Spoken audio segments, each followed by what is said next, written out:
এতিয়া আজি মুখ্যমন্ত্ৰীয়ে খুব ডাঙৰ ইংগিত এটা দি থৈ গ'ল।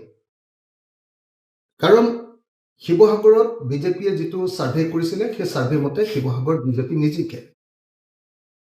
কংগ্ৰেছে যিটো ছাৰ্ভে কৰিছিলে সেই ছাৰ্ভেটো মোৰে আটাইতকৈ ভাল ৰিজাল্ট আহিছে।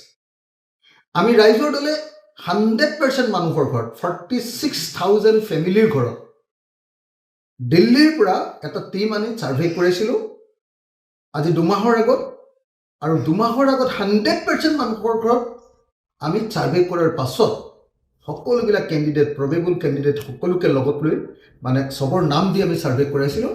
আৰু তাৰপাছত আমি দেখিছিলোঁ যে ৰাইজৰ দল অখিল গগৈ শিৱসাগৰ সমষ্টিত মানে 70%তকৈ অধিক মানুহৰ সমৰ্থন লাভ কৰিছে।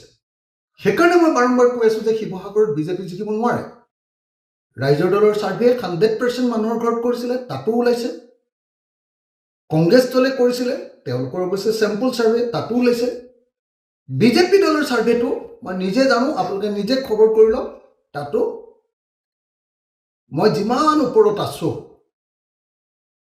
মানে বাকী তেওঁলোকৰ কেণ্ডিডেটবিলাক একেবাৰে তলত আছে, মোৰ লগত তুলনাতে অহা নাই।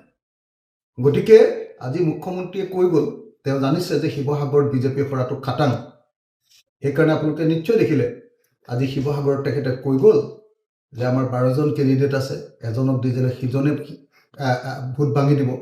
তাৰমানে তেওঁ ভোট যে নাপায়, তেওঁ যে হাৰিব, বিজেপি দল যে হাৰিব, সেই কথাটো প্ৰকাৰান্তৰে পৰোক্ষভাৱে স্বীকাৰ কৰি থৈ গ'ল।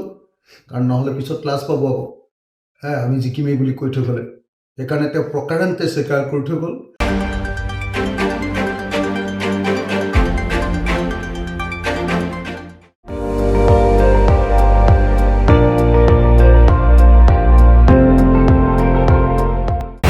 আপুনি চাই আছে ND24, সৰ্বশ্ৰেষ্ঠ নহয় সৰ্বোত্তমৰ দৌৰত।